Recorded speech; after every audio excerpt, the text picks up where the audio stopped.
Hi everyone, evening update, and I want to thank everyone who's been following on Facebook for the ideas and questions and comments. I'm going to try to get to some of them. This is going to be a little bit longer of a post because we have a lot going on right now with all the racing divisions having started in the 2012 104th running of the Chicago Yacht Club Race to Mackinac.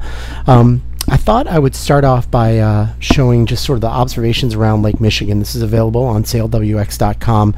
You know, we've been talking about this front for a long time, and to my eye, the front is about right here where I'm sort of running my mouse across right now.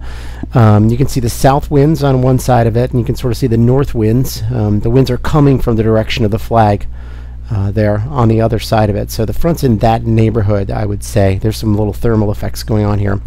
South of the front, you saw maybe at the start that the racers were started in kind of a south-southeast, sort of southeast breeze, a really typical lake effect breeze in Chicago. A lot of the fleet is starting to approach this buoy right here, the South Michigan South Lake Michigan buoy, and the winds are out of the southwest. So the racers started with the wind out of this direction, and now they're in a wind out of this direction for much of the racing fleet, and we'll see what that's done to them. Now the cruisers are here. This is Little Sable Point, or Little Sable Point. Honestly, I've heard it pronounced both ways. This is Big Sable, or Big Sable Point right here, and this is Point Betsy. And we're going to look at the tracking in a second. I want you to keep those in mind. The winds, as you can see, are a little bit kind of southwesterly here, right between Big and Little Sable. And here at Point Betsy, they're southwesterly too. And then here at the top of the lake, they're more direct southerly winds. Before the front. So let's just keep all of that in mind. That's sort of the big picture situation right now and so far in the race. So with that in mind, I want to just run through each of the fleets really quickly for you. First things first, this is cruising. I haven't talked a lot about the guys back here. They're really making great time. Looks to me like they've just had a really nice day in kind of that southerly, southwesterly wind we've been talking about. Nice moderate breeze all day long. Most of them just kind of turned, as we talked about last night, turned and just headed straight up the course, basically. Really nice day for these boats. Now you can see with that southwesterly breeze, right, sailboats can't go directly with the wind. They go across the wind to go fast. So southwesterly breeze, their choices are to go north or to put the breeze on the other side of the boat, jibing, and head sort of more east. There's a couple of boats here, like Windhound is one of them, that are deciding to go east. It looks like maybe a couple of these guys, Eclipse right there, are also looking to go east. Oh, just updated. Princess M, I know someone on Facebook was asking about that, is headed north. And this is Infinite Diversion up here, which looks to me like they've started to slow down a little bit from the time they were making earlier today. They crossed Point Betsy, which is, you know, kind of a major landmark in the race a little while back. But we know the winds up there are 5 to 10 knots out of the south, so I expect that they're now going to be able to kind of turn to the east a little bit, bring the wind more over their side, and might start going a little faster here up through the Manitou Passage, which is the next big landmark in the race. Okay, so that's cruising. Let me go now to the trophy class, and this is sort of the smaller boats this year. It rotates between the smaller and the bigger boats, the trophy class and the cup class. So again, everyone started off in a wind kind of out of the southeast or east-southeast, and you can see what happened. Again, can't go directly behind you, the wind, in a sailboat. You take it over one side. Most boats are on what we call starboard tack, so the wind's coming over the starboard side of the boat. And as the wind has shifted from sort of a southeast direction to more of a southwest direction, the boats have turned in response so that they keep the wind angle constant over the boat and keep the speed where they want it to. Let me just zoom in a little bit here and we'll see just talking about. Now, once again, as the wind is shifted, you have a choice. You can either head kind of this away, right? Now you're heading towards Michigan, or you can head this away, which now is, kind of north. And there's a few boats. There's a Arizo de Mar in 36.7 section, Odyssey, Tartan 34C, that are T10 there. That are sticking a little bit farther to the west and have decided that, hey, this isn't that bad headed this direction. If I'm trying to get this way where the red line is. If this is closer when I'm on port tack than starboard tack, if this one's closer to Michigan and this one's closer to where I want to go, maybe I want to be over here on port. So they're the outliers right now, but that's the choice that's being made by the fleet. Now the situation's even a little different when we go up to the Mackinac Cup, the bigger boats. Lots of people have been asking about Il Mostro, there's a Mostro right there. 220 miles to the finish, 12.4 knots VMG right now.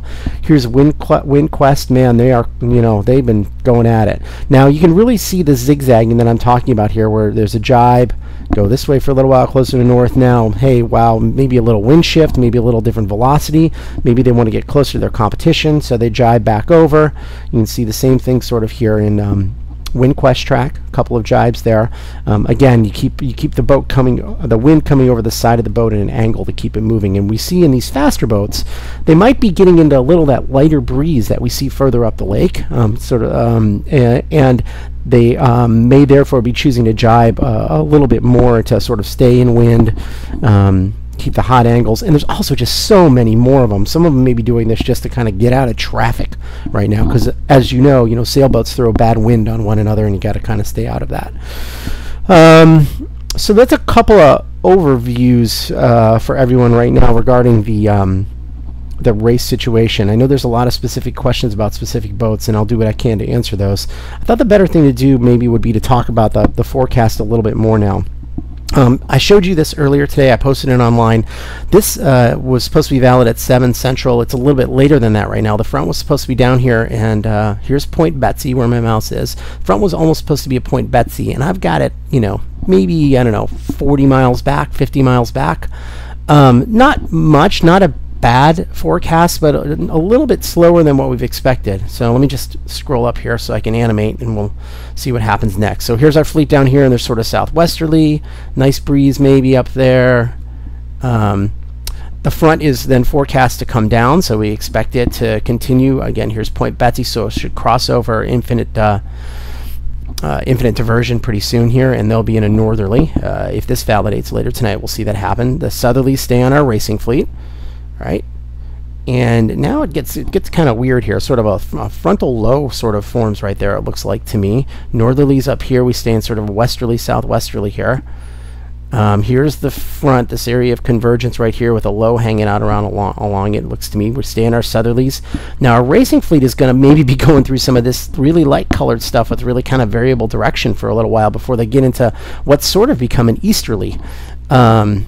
And that's going to really make for some interesting tactical choices. Here's front sagging down. This is 7 o'clock tomorrow morning. Here's high pressure filling in behind the front a little bit. Yeah, and with it looks like another sort of a land breeze almost kind of thing going up in the north of the lake there. Front continues sagging down. Sagging down. Here's the front as of 1 p.m. tomorrow. Now everyone's sort of a westerly, southwesterly light. And we've got a high pressure system here. You can see the winds coming out of it in a clockwise direction. And high pressure tomorrow drifting across Lake Michigan right there. Looks like a little thermal action maybe.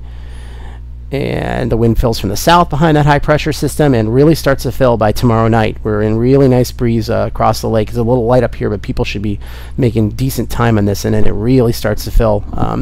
So this is Monday morning at about 1 o'clock, and I think we might be seeing people finish at about this time with this wind direction and wind speed and so forth. Some of the faster boats should be in, and then it really gets going out of the south. And here comes the next front along here to shift the winds by the time we get to around 10 o'clock on let's see, that's going to be Monday morning, so winds are going to start coming out of the west and northwest, and we really should see pretty good time in this race. I don't think it's going to be a record, but I think it's going to be quick.